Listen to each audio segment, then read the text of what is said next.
From Daily Trust News Center, this is the News Hour.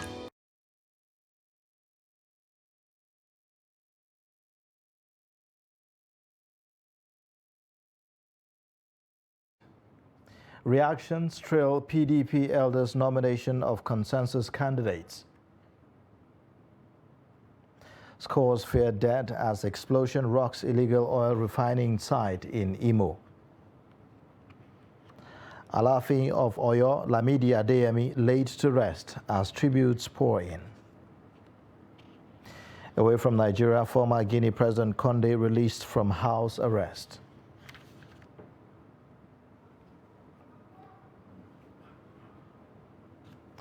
Hello and welcome to the News Hour on Trust Television. I am Ayuba Ilya. Thank you for joining. Let's begin with political stories. Ahead of the 2023 presidential election, the Elders Forum has endorsed former Senate President Bukola Saraki and Bala Mohammed of Bauchi State as its consensus candidate for the presidential seat. However, there are disagreements from some quarters calling the reports false and a personal decision of a few. The report. Well, let's now take a look at some reactions that have trailed while we bring you that report later. We spoke earlier to the head Bukola Saraki Media Office, Yusuf Olaniyonu, who spoke about the PDP elders' consensus.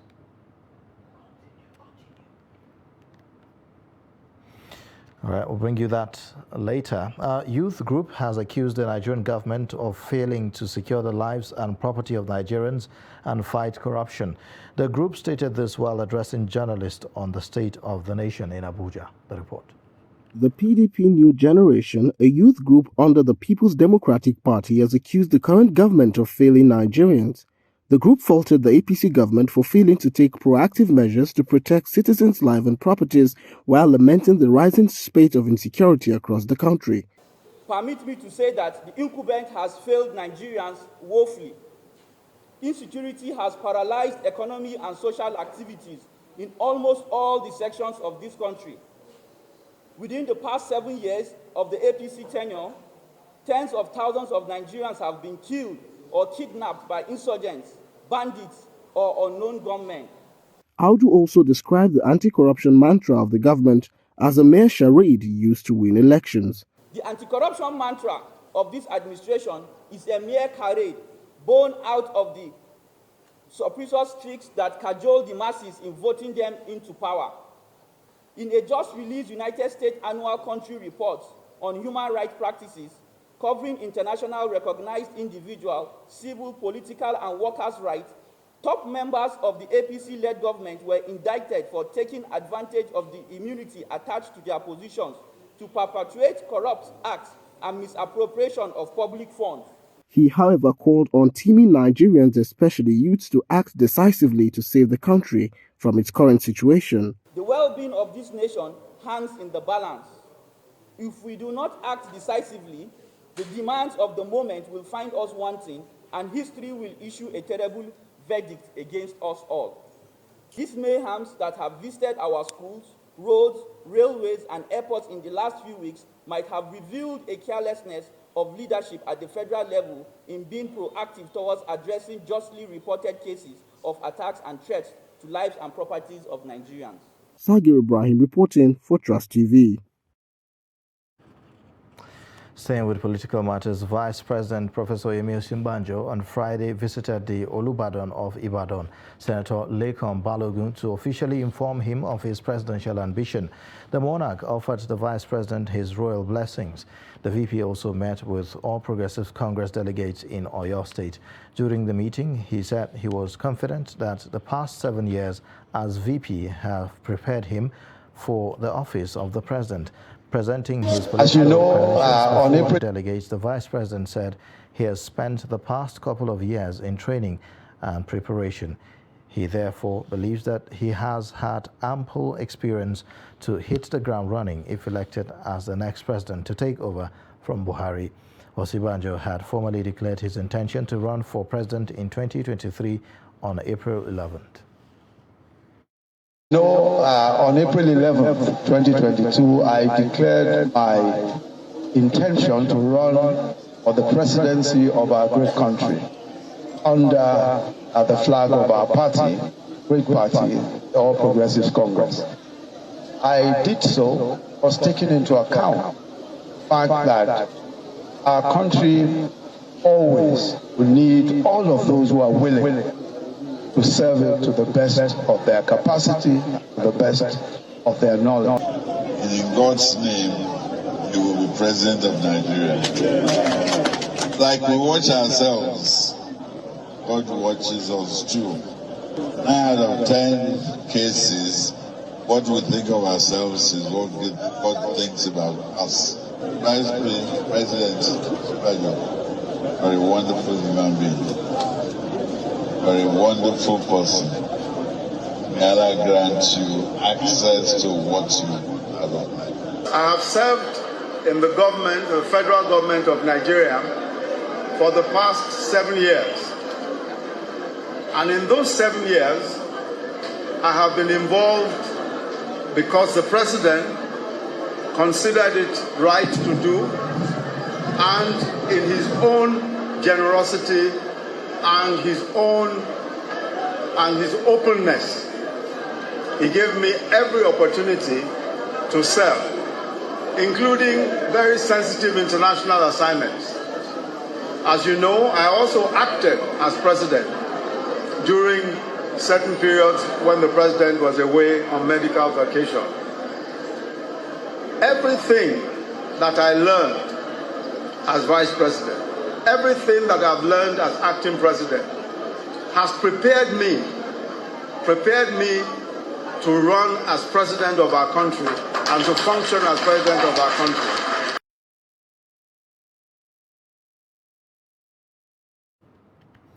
Now, ahead of the 2023 presidential election, the Elders Forum has endorsed former Senate President Bukola Saraki and Bala Mohammed of Bauchi State as its consensus candidate for the 2023 presidential seat. However, there are disagreements from some quarters calling the report false and a personal decision of a few. Take a look. The Northern Elders of People's Democratic Party have announced former Senate President Bukola Saraki and Bauchi State Governor Bala Mohammed as its consensus candidate for the 2023 presidential elections. According to reports on Friday, the duo alongside Governor Aminu Tambuwal of Sokoto and Muhammad Hayatuddin had worked to produce a consensus candidate for the region. According to Professor Ango Abdullahi, head of the committee which carried out a 3-phase screening from where Saraki and Mohammed emerged, the exercise was thorough. In the report of the committee cited by Daily Trust, Saraki and Mohammed had 10 votes each, while Tambuwal trailed with 7 votes, followed by Hayatuddin, who had 5 votes. A total of 32 votes were cast, with one of the elders reportedly deferring his votes on ground of continuing consultations with traditional rulers and other major stakeholders, while 2 members were said not to have cast their second ballots. Meanwhile, former Jigawa State Governor Alhaji Sule Lamido has described the purported adoption of Governor Bala Mohammed of Bauchi State and former Senate President Bukola Saraki as possible consensus candidates of the People's Democratic Party (PDP) by some Northern elders as a nullity. Reacting to the development in a statement he personally signed on Saturday, Lamido maintained that the said adoption was a personal decision of few individuals, as it did not get the buy-in of the relevant stakeholders of the party from the North. He argued that the position of the Northern elders was not in consonance with democracy, just as it would be against the interest of the North, and the aspirants themselves adding that discussions were ongoing with all the aspirants in the party, with a view of having a national consensus, if possible, or at least working towards having a smooth, acrimony-free national convention. No fewer than 4 prominent Northerners are aspiring for the presidency of Nigeria under the PDP for 2023, including the former Vice President Atiku Abubakar, Saraki, Senator Mohammed, Aminu Waziri Tambuwal of Sokoto State. Elsewhere, the Tambuwal Campaign Organization TCO has dismissed reports that Northern consensus presidential candidates for the People's Democratic Party had been picked. In a statement signed by its Director of Organization and Mobilization, Nicholas, TCO described the report that former Senate President Bukola Saraki and Bauchi State Governor Bala Mohammed emerged the consensus candidates of the North as incorrect and false. The statement said the correct situation is that the team met on Wednesday, 20th April 2022 at Bauchi Governor's Lodge in Abuja for a review meeting and unanimously agreed that the consensus arrangement was not working. Recall that earlier in April, former Senate President and presidential aspirant Bukola Saraki had disclosed that the People's Democratic Party presidential hopefuls from the north were working for a consensus candidate to foster desired unity in the country. With this current report, is it safe to say that there is no consensus and agreement amongst members of the party? Now, earlier we spoke with the head Bukola Saraki Media Office, Yusuf Olanionu, who spoke on the PDP elders' consensus. Here's what he had to say. What has happened in this area, they are northern elders, they are not PDP elders, so they don't even belong to parties, some of them. They are elders. And it is the aspirants themselves who went to them and said to them, we have decided to work together and cooperate among ourselves and eventually select a consensus candidate, one of us who others will support. And I want you to help us arbitrate, serve as like our arbiter, the mediator, somebody, a group that will now eventually help us guide us into taking this decision. And yesterday they came together and, after an extensive process, and you see that in their report they listed the process between 1, between 2, between 3, and eventually they are recommending 2 of them, and they also urged the 2 of them to go and get together and select one of them who eventually will be the consensus candidate. My take is that in a country that we have all these problems that we have now, a country that is going down the drain, that is almost collapsing, that you need urgently to see. Consensus building is one of the elements that you can use to save your country and you can use to salvage a country in crisis. Even a small unit of the society like a family, when there is crisis there, when there are problems there, when there are a particular problem that is threatening to lead to disintegration, one of the things you do is consensus building. Consensus building means enlarging areas of cooperation, areas of agreement. And I think this is a good development. I think the elders who have done this should be praised. I think the aspirants who have also submitted themselves to the process supervised by the elders should be commended. I think this is something that not only the North and the Northern elders should be commended for doing so. The other zones should also emulate what has happened in the North and do the same thing. It will help us in solving some of the problems that we have. Because we already have economic problems, we have security issues, we have even political problems. We shouldn't add political stability to it. Otherwise, it will be difficult again to save the country. Now, on a sad note, the Alafin of Oyo, Oba Lamidi Adeyemi III, has been buried in the ancient town of Oyo in southwest Nigeria. His remains were laid to rest on Saturday within the premises of the palace, barely a day after he was certified dead in a hospital in Ado-Ekiti, the Ekiti state capital. Alafin, popularly known as Iku Baba Yeye, was 83 years as of the time his death was announced. Following the announcement of his demise, Islamic rites were conducted on the body of late Alafin, signaling the beginning of his final journey home. Islamic clerics led by the chief imam of Oyo town were joined by members of the family of the late traditional ruler and some of his chiefs to offer prayers for the repose of his soul. After the prayers, his body was taken to the palace where the final burial was held. An Oyo prince and a close relative of the Alafin, Archbishop Ayo Ladibolu, confirmed the burial of the monarch.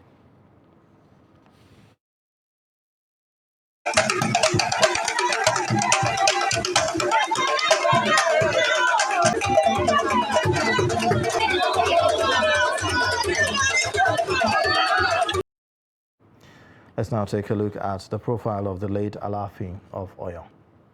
The Alafin of Oyo, Oba Lamidi Adeyemi III, joined his ancestors on Friday night, bringing an end to his 52-year-old illustrious reign on the throne. Aged 83, Oba Adeyemi who died at the Afepa University Teaching Hospital at Ado-Ekiti, Ekiti State, was the longest-serving Alaafin of Oyo.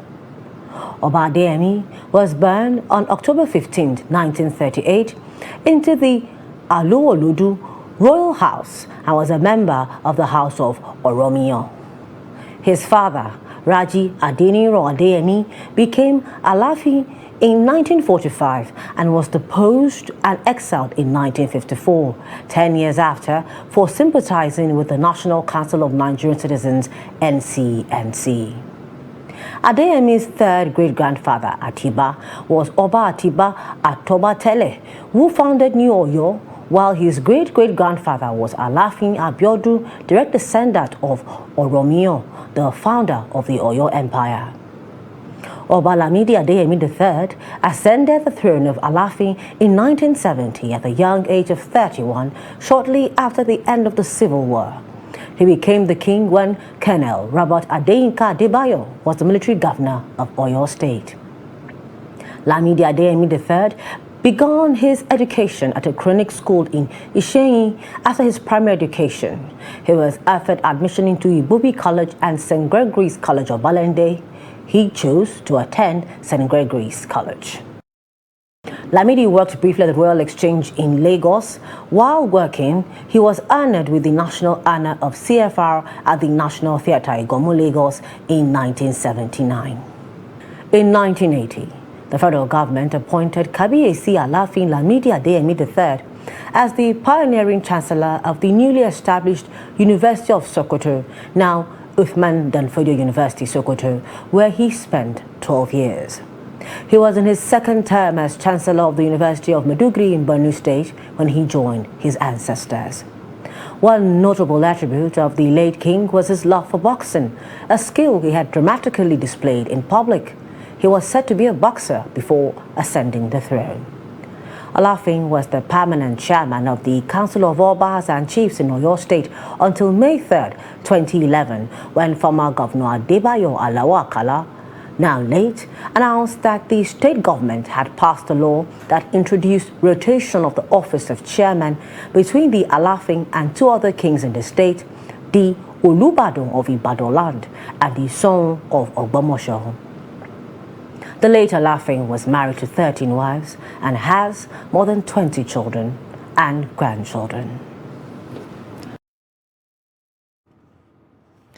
Now, scores of people have been reportedly burnt alive at Abacheke, Bofire in Egbema community of Ohaja, Egbema local government area of Imo State, when an illegal oil refinery site went up in flames.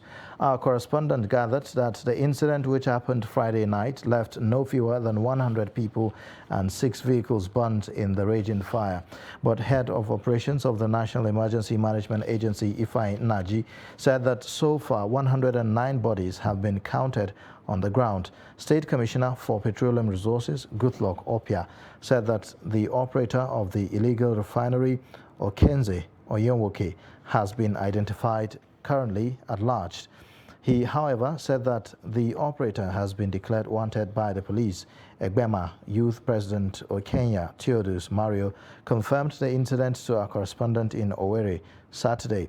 He said that on visiting the scene of the incident, he saw charred remains of refinery operators and their customers. Now, men of the Imo State Police Command on Friday said that they raided an arms factory suspected to belong to the outlawed indigenous people of Biafra and its militant wing, the Eastern Security Network, at Uba Umuka in Ijaba local government area of the state. This is as the authorities of the Nigerian police force on Friday, through a court order, declared 12 members of the separatist group wanted over alleged killings in the southeast zone of the country, particularly the recent one in Isu Anyocha, Oka North local government area of Anambra State. They were declared wanted for, among other things, conspiracy, armed robbery, acts of terrorism, and conduct likely to cause a breach of public peace. It was learned that a suspect was arrested during the raid in Imo. The Imo police spokesperson, CSP Mike Abatam, in a statement noted that the operation was as a result of painstaking investigation. According to the statement, the command's tactical teams uncovered the hideout of the proscribed group, where they manufactured improvised explosive devices used in attacking police stations and government facilities in the state. The statement added that upon searching, the hideout items recovered included an improvised explosive device, 58 pieces of Canon steel pipe, 2 chisels, 1 hammer, and 1.5 bags of potassium nitrate, among others. Now, hoodlums suspected to be bandits have attacked Adavi police station in Kogi State at early hours of Saturday, killing 3 policemen.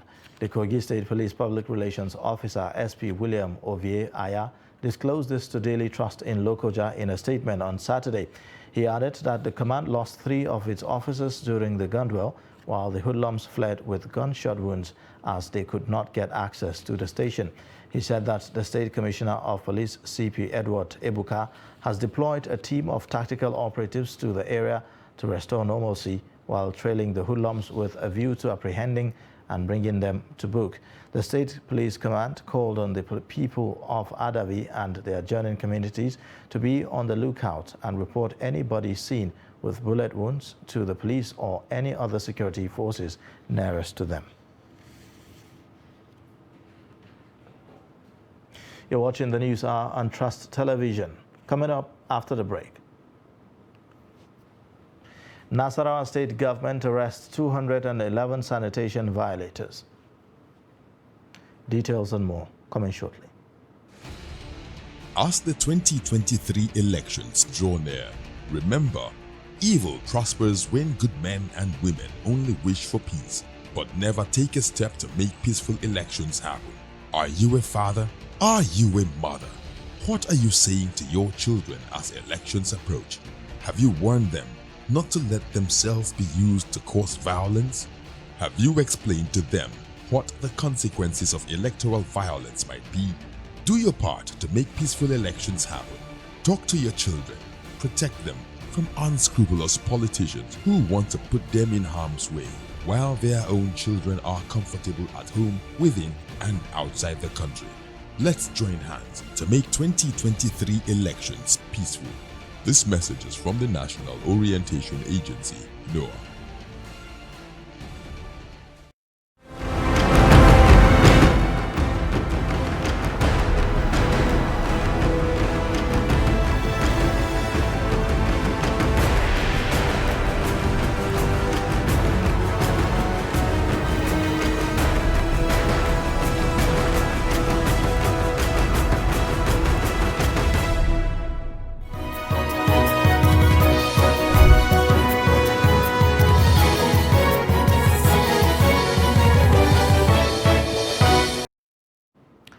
Thanks for staying. You're watching the News Hour on Trust Television. Here's a look at the top stories again. Reactions trails PDP elders' nomination of consensus candidate. Scores fear death as explosion rocks illegal oil refining site in Imo. A bandits based around Kambari village in Karim Lamido local government area of Taraba State has been destroyed in an airstrike launched by the Nigerian Air Force. Daily Trust Saturday gathered that the airstrikes, which started 3 days ago, were targeted at bandits' bases. Several bandits were reported killed during the exercise. Daily Trust is reporting that 3 locals riding on motorcycles were killed around Kwatan Nanido in Gasol local government area of the state during the airstrike. The bandits, it was further gathered, that have been in Kambari axis for the past 2 months and were said to have been responsible for most of the kidnappings and killings in many villages across Bali, Gasol and Karim Lamido local government area of the state. Efforts to contact spokesperson of the Nigerian Air Force failed. Spokesperson of Taraba Police Command DSP Usman Abdullahi said the command was aware of the operation adding that it was purely an Air Force operation. Now, 3 days after members of the Islamic State in West Africa province bombed a bar in Taraba, the state has recorded yet another explosion. The fresh explosion, which occurred on Friday night, 9 people reportedly sustained injuries. The explosion, it was gathered, occurred at Nukai area, which shares boundary with Arot-Okola local government area of the state. Details of the explosion are still sketchy, but it reportedly occurred close to a local beer joint. Daily Trust gathered that the explosion left cracks on the walls of buildings within the site. Spokesman of the Taraba Police Command, DSP Abdullahi Usman, confirmed the incident, saying 9 people sustained injuries. Meanwhile, Taraba State Governor Darius Ishaku on Saturday ordered security agencies in the state to immediately introduce Operation Stop and Search across the state, especially in Jalingo, the state capital. The directive comes after 2 bombings were recorded in the state within 4 days. The latest bombing was recorded at Nukai Market area in Jalingo Metropolis on Friday. Terrorist group ISWAP has taken responsibility for Tuesday's bombing, which killed at least 6 persons. Governor Ishaku described the incident as ungodly, inhumane, barbaric, and a deliberate attempt by evil people to destabilize the state. Governor Ishaku, in a statement signed by his spokesperson, Ilya Beku Akwe, directed security agencies in the state to network through proper investigation to fish out the terrorists, whom he said are working relentlessly to destabilize the peace of the state. A combined team of police and vigilante has neutralized 2 terrorists at Tsakir Gamzago in Kafur local government area of Katsina State. The bandits invaded the village and abducted one Hama Sanusi and her daughter. Abdullahi Amadi has more. Kafur local government area of Katsina State is one of the locations described as frontline insecurity-prone localities. The attack on Thursday morning by bandits armed with AK-47 assault rifles is the latest onslaught on the area. But this time around, the terrorists met their match. The command, while confirming the bandits' attack, said the terrorists stormed the village shooting sporadically with AK-47 rifles Thursday morning.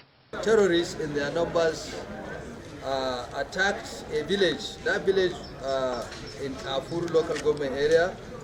So before you know, we engaged them, both the police and members of the vigilante, and in an exchange of gun duel, we were able to neutralize 2 of these bandits. They were 7 in numbers according to the report. The others fled the scene. Spokesman of Katsina State Police Command SP Gambo Isa says 2 abducted victims, Hama Sanusi and her daughter Aisha Sanusi, were rescued unhurt. The police also recovered 2 locally fabricated pistols with 6 rounds of ammunition from the terrorists. And so many other things such as criminal charms. They are here. We are conducting an investigation into the matter with a view. In fact, right now that I am speaking to you, search parties are combing the area with a view of arresting the other members of the syndicate. Some of the terrorists escaped and fled into the forest with gunshot wounds. However, the police and other security agents are combing the area with a view to arresting the fleeing terrorists. The Katsina State Police Command is also soliciting for the continued support from the people of the state to provide credible information that could lead to restoration of peace and tranquility. It could be recalled that terrorists killed a newly elected councillor in Gozaki Ward of Kafur local government area of Katsina State Wednesday night. Abdullahi Ismayamadi, Crossed Television News, Katsina. The Lagos State government has directed the reopening of all Christian schools in the state. Recall that Chrisland schools were shut down on April 18, 2022 by the state government over the controversies and outrage that followed the viral sex tape of minors who are pupils of the school. Some pupils from the school during a recent trip to Dubai to participate in the World School Games between March 10 and 13, 2022 engaged in a sexual act. The controversies led to the suspension of the school by the state government. However, the Lagos State Commissioner for Education, Mrs. Folashade Adefisayo, explained that the reopening of the school was to ensure that students were not denied access to learning while an investigation into the issue continued. Nigerian youths have been advised to shun seeking for favors and pursue knowledge to make them useful to self and society. The Chief Imam of Muslim Foundation, Gusau, Sheikh Tukur Jangebe, gave the advice in Gusau, Zamfara State, northwest Nigeria, while speaking with newsmen on the tenets of Islam, one of which he identified as observance of the Ramadan fast. The report. The renowned Islamic cleric Sheikh Tukur Jangebe wants youth to seek knowledge in order to better their lot in life and contribute positively to the development of the society. He stressed that since begging is not acceptable in Islam, he is of the opinion that youth should learn to depend on themselves and stop the practice. Sheikh Jangebe said Muslims are expected to demonstrate fear and complete submission to the will of Allah during the holy month of Ramadan by praying daily. The significance of the month of Ramadan is very, very important. So, according to the teaching of Islam, Islam teaches us to take this month to worshiping, prayer, fasting, Quranic recitation, and the many azkar of the Sunnah in Islam. The cleric asked Muslim faithful to take advantage of the holy month of Ramadan to fast and pray to God to eradicate the insecurity bedeviling the country and to restore peace and stability. He appealed to public-spirited and wealthy individuals to assist the internally displaced persons and less privileged persons to alleviate their hardship. To obey the rules and the regulations of Allah according to the teaching of Sharia, to obey Allah wa ta'ala, and to worship Him and to ask Him through this month we can pray Allah wa ta'ala to eradicate all kinds of this insecurity and all issues related to this insecurity in the state and the country at large. The Chief Imam enjoined Muslim faithful to adhere to the teachings of Islam and shun immoral conduct, emphasizing that doing this will bring about peace and order in the country. 211 persons have been arrested for alleged violation of the monthly sanitation exercise in Nasarawa State. State Chief Prosecuting Officer on Violators of Environmental Sanitation Exercise, Abubakar Mohammed, disclosed this while addressing journalists on the exercise in Lafia. Abubakar Abdullahi has more. The state monthly sanitation exercise is usually carried out on the last Saturday of every month. For the month of April, it was brought backwards because the last Saturday of the month is the eve of the Salah celebration, and Muslims will be in preparation for the celebration. Addressing journalists after the exercise, the Chief Prosecuting Officer on Violators of the Exercise, Abubakar Mohammed, said those arrested failed to comply with the exercise, and in the day will be prosecuted before a mobile court. In the whole state, we have about 211 defaulters. 211 because I received report from all the local governments, and 211 defaulters.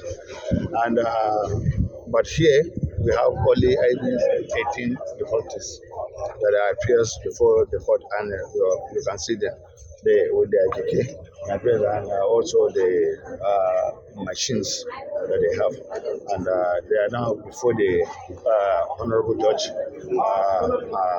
Honorable Abdullah Ilanze, who is now the presiding judge, and we are going to prosecute them according to the provision of the law.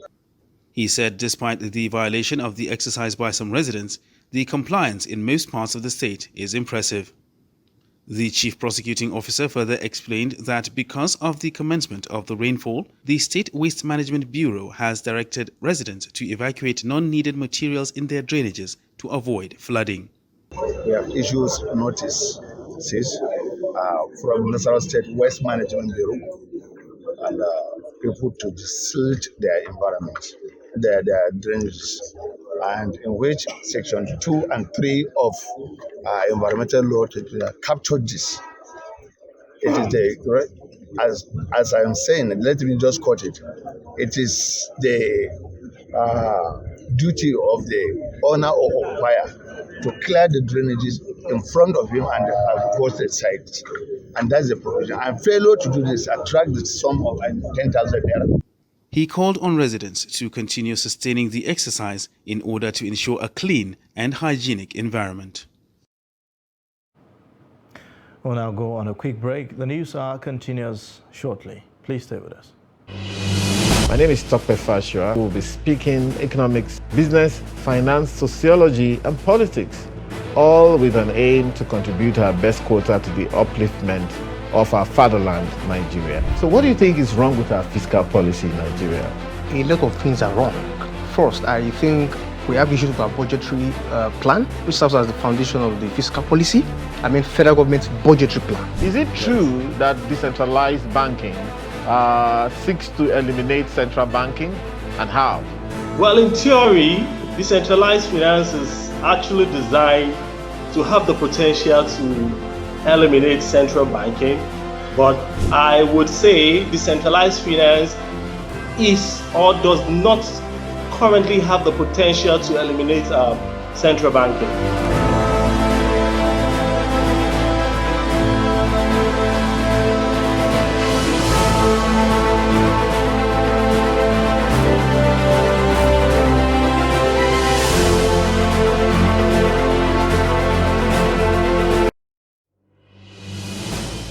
Daily, we bring you updates around politics. People like you who are very young, you have no future. Anybody now who is 30 years, if what is happening to them continues, by the time you are 60, you will have no country. The DPO of a particular unit does not have to wait until the commissioner tells him what to do within his jurisdiction. We have political parties on the ground. Some of them have been there for years. But they themselves, in their own sober moments, they know that this country is not what they're expecting to run. Policy and governance. Are you saying the NBS is lying? I'm saying to you very clearly that the NBS has a serious problem with accurate data till today. The 5th Assembly, as well as the 7th Assembly, their own attempts were unproductive. Emergence of the Taliban has simply emboldened terror groups globally. There is a lot of attention with regards to security developments in Nigeria. On Daily Politics, we interrogate issues, holding the actors to account, bearing in mind all the sides. We heard that in some places now, people have to go and pay tax, not to the local government, not to the state, but to criminals. Nobody can come to your house and kidnap you without information. If this country is bleeding, it is bleeding because we have failed to educate our young.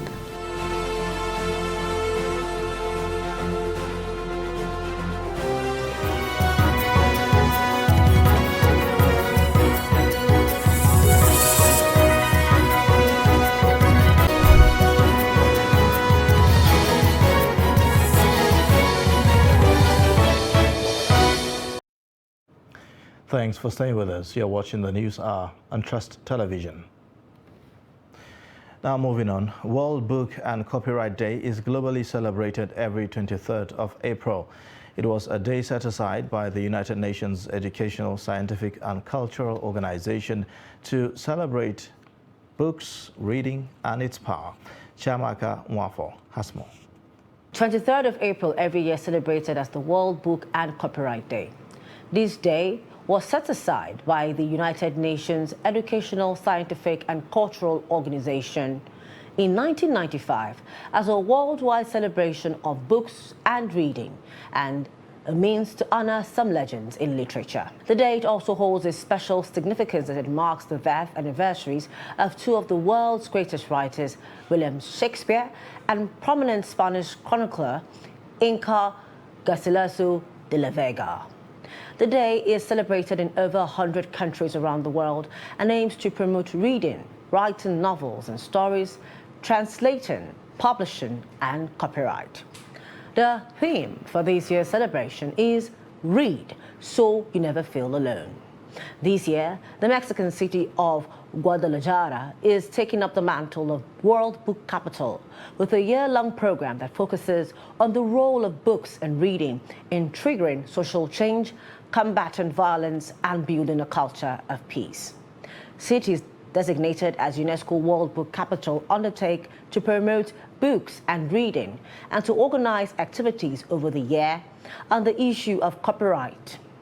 Let's take a look at the copyright law of Nigeria. Copyright protects original creations in the literary and artistic fields which are fixed in medium from which they can be reproduced or otherwise communicated. The copyright law was first governed in Nigeria by the English Copyright Act 1911 until 1970, when it was replaced with the Copyright Act of 1970. However, the act was inadequate as it could not combat the increasing rate of piracy and other copyright infringements, hence the birth of the 1988 Act.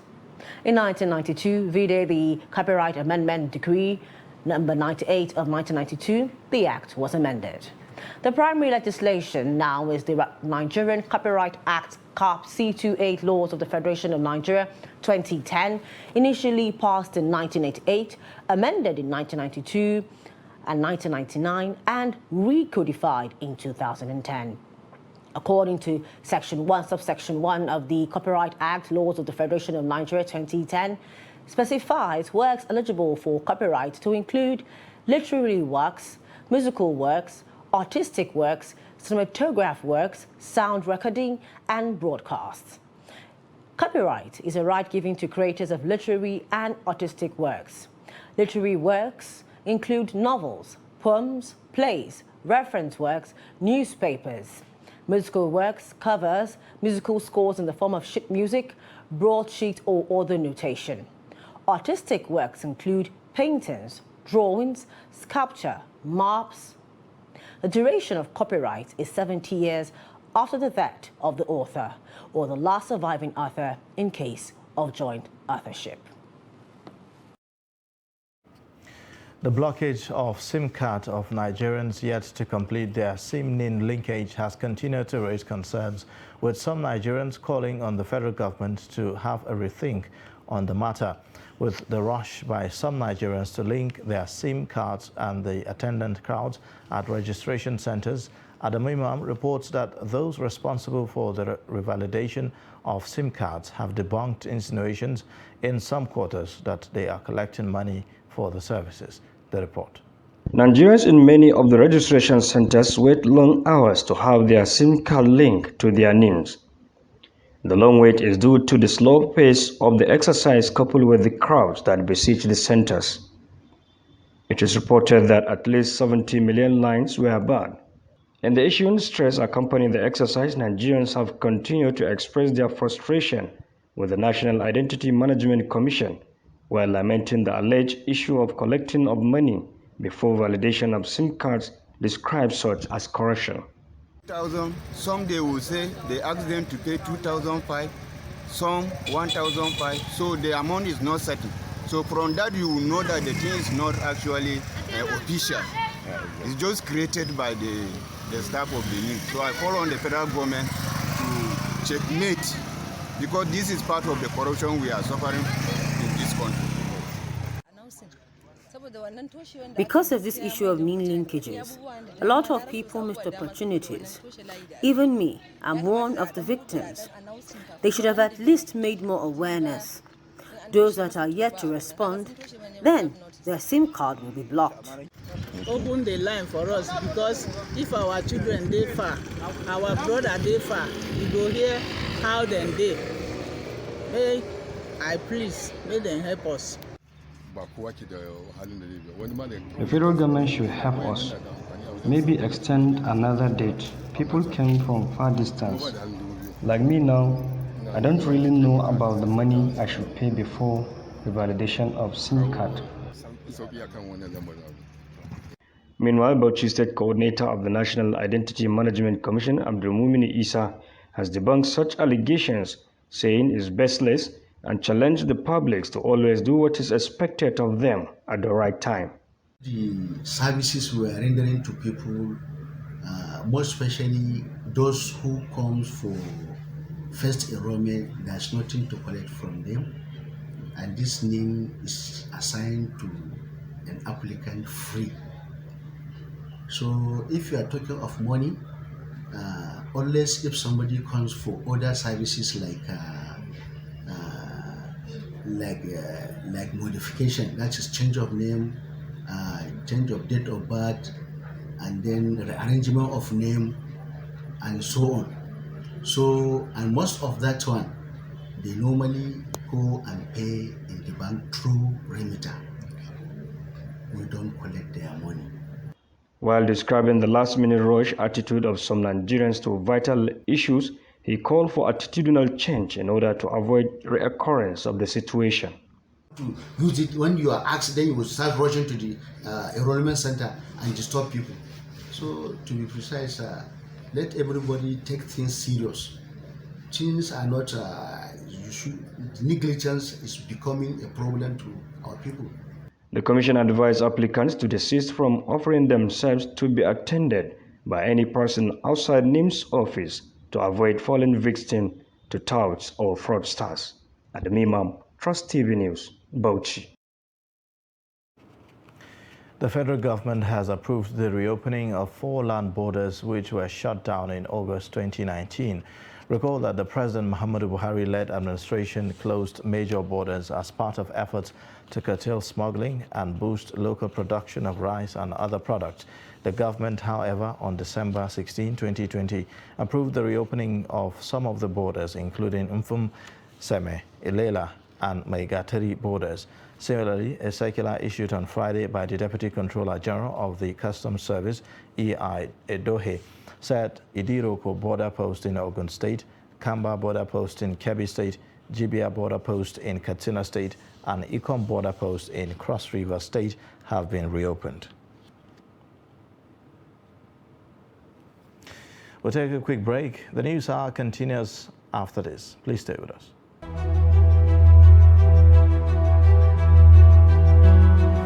Plastic waste is a major environmental challenge in Nigeria. This has been the problem for most environmentalists, and not only in Nigeria but all over the world. Nigeria has recorded about 5,000 incidents of oil spill. All these incidents, were they discovered by your agency? We detect some, the host communities detect quite a lot. The oil companies themselves, through their surveillance agents, discover some, because we have to put a lot of efforts on our part to make sure that we synchronize activities with that of the oil companies, working towards preventing a spill.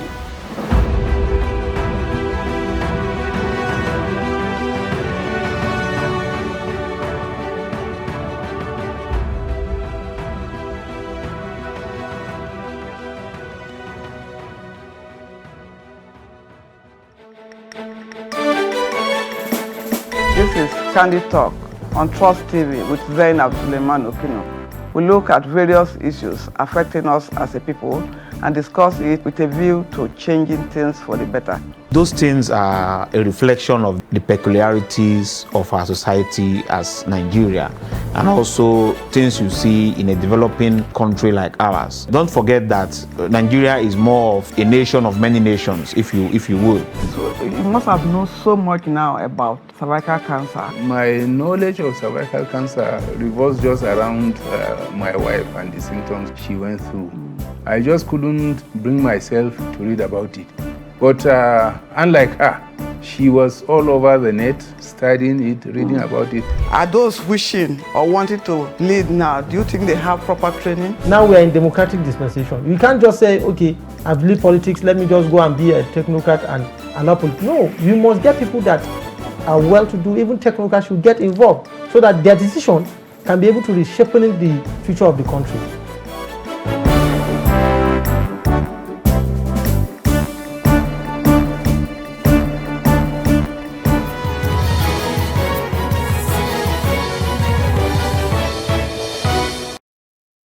Thanks for staying. You're watching the News Hour on Trust Television. Let's take a look at some more stories. Away from Nigeria, Guinea's deposed president Alpha Condé has been released from house arrest and can receive visitors, including family members. This was announced in a statement by the ruling military government. The former president will continue to live at his wife's family home in suburb of the capital, Conakry, until renovations on his own home are completed, the statement added. The 84-year-old was removed by army officers last year and replaced by Doumbouya. Condé became Guinea's first democratically elected president in 2010, with his triumph seen as putting an end to authoritarian rule by the country's two first presidents, who were in power for 50 years combined. In 2020, Condé pushed through a new constitution that allowed him to run for a third term in office in October 2020, which sparked mass demonstrations in which dozens of protesters were killed. Now, thousands of people protested Saturday against plans to bulldoze a village in western Germany to expand a coal mine that environmental activists say should be shut down and not enlarged. The German news agency DPA quoted police as saying that the demonstration in Lützentrath, about 40 kilometers west of Cologne, passed by peacefully with about 2,000 people taking part.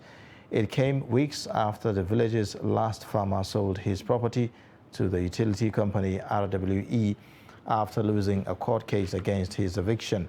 The village is still inhabited by activists, some of whom have built tree houses in a bid to stop the nearby Gazuela mine from being expanded. Climate activists argue that the village and others nearby should not be demolished because burning the coal that's still in the ground undermines Germany's effort to cut greenhouse gas emissions.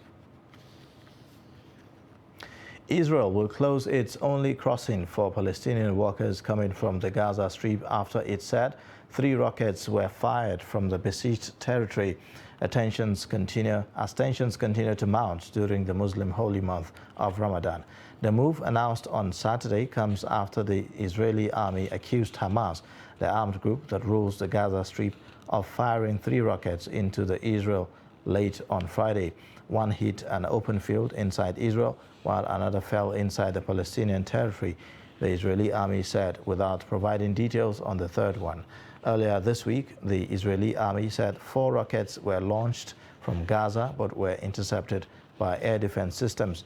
Israel carried out air raids in different areas of the Gaza Strip twice last week, with the Israeli military saying its fighters' jet attacked military targets. And now in sports news, Arsenal's hopes for UEFA Champions League next year are still alive and breathing as the Gunners beat Manchester United 3-1 at the Emirates Stadium of matchday 34. Nuno Tavares scored the opener 3 minutes into the game, while Bukayo Saka scored the second in the 32nd minute. Cristiano Ronaldo scored the only goal for Manchester United at the 34th minute. However, Kaka further put North London side ahead in the 70th minute with a third goal. With this win, Arsenal are 4th on the log with 60 points, while Manchester United are 6th with 54 points. Now, there are uncertainties over the long-term future of Emmanuel Dennis at Watford few months before the opening of the transfer window. According to the boot room, Newcastle United and West Ham United are keeping tabs on the Nigeria international in the event that Watford are relegated from the top flight. 6 matches to the end of the season, the Hornets find themselves in relegation waters, sitting in 19th place with 22 points, 7 points from safety. Dennis has been one of the success stories in what has been a miserable season for Watford, topping the club's charts for goals with 10 and 5 assists in the Premier League. Amid interest from other clubs in Italy and Spain, the Super Eagles striker is set to hold talks with Watford Chiefs at the end of the season, and his priority is to remain in the Premier League. It has been suggested that a bid of £30 million will be enough to tempt Watford into selling their number 25. Now, before we go, here's a look at Akika, in Tunisia, where recycling is almost non-existent. One of the country's few recycling companies sort through mountains of plastic and cut it into fine chips for industrial use. Take a look. This is one of Tunisia's few existing recycling companies. It transforms mountains of plastic into industrial chips or granules. The company, called African Recycling, started in 2009. Today, it employs around 60 people, mostly women whose husbands are unemployed. Indirectly, the company gives an income to more than 200 people. Its owner, Tariq Masmoudi, has big ideas for the future. This waste is an added value and we can create many jobs. We have a great lack of plastic waste in Tunisia. Instead of importing this waste from other countries and losing foreign currency, we can use it in Tunisia. The vast majority of waste in Tunisia is buried at the cost of the taxpayer. The state is paying about 150 to 200 dinars per ton to dump this waste in landfills and to transport it. In Europe and in other countries, they see this waste as wealth. Many financiers in Europe have invested in waste to make money. Now, landfill sites across the country are almost filled up. In the central city of Aghareb, a site closed down a few months ago.